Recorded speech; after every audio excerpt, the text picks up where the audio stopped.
Well, now, Barack Obama has told a crowd of thousands at the Brandenburg Gate, "Ich bin ein Berliner too." Well, some people say that means I'm a donut, but in fact he means he is a Berliner. He was repeating word for word John F. Kennedy's pledge of solidarity made almost 50 years ago to the day. But with concerns over America's use of drones and questions over internet privacy, the reception for the president wasn't quite as rapturous as his visit to Berlin 5 years ago when he was candidate Obama. Our Washington correspondent Matt Fry has this. Der Vereinigten Staaten von Amerika, Barack Obama. Back to Berlin. Some American presidents just can't resist the temptation to come to this great and once tortured city to give a big speech. And Barack Obama has come back for seconds. He was here as a candidate 5 years ago. Today he came as president, and one difference is that he's now protected by a new Berlin Wall, one made of bulletproof glass. He certainly hasn't lost his touch with the crowd, especially at a sweltering 28 degrees. The people of Berlin and Germany, thank you for this extraordinarily warm welcome.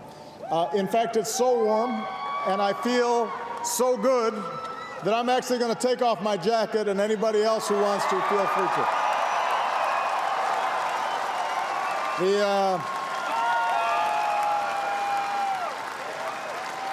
We can be a little more informal among friends. The mayor of Berlin did as invited, the crowd lapped it up, but the danger with coming to Berlin as an American president is that it invites comparisons, starting with John F. Kennedy. His pledge of solidarity, "Ich bin ein Berliner," echoes through the ages. But that's not all that he said that day. He went on to quote Kennedy at length, but even this can't recreate that historic moment almost exactly half a century ago. Today, in the world of freedom, the proudest boast is, "Ich bin ein Berliner."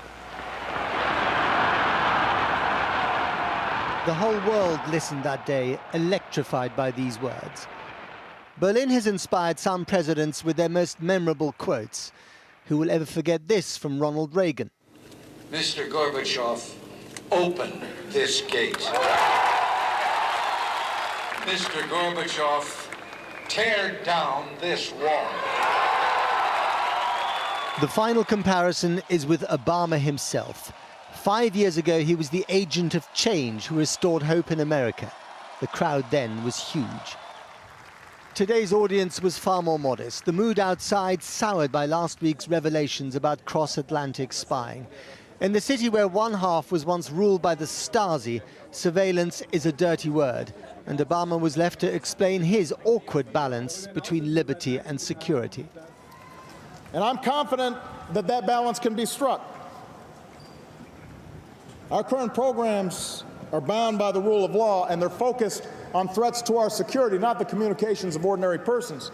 They help confront real dangers, and they keep people safe here in the United States and here in Europe. A cascade of words promising a reduction in nukes, an increase in growth, an end to poverty. But the real question raised today by a city in presidential lockdown was this: does the biggest threat to our liberty come from within? Our Washington correspondent Matt Fry.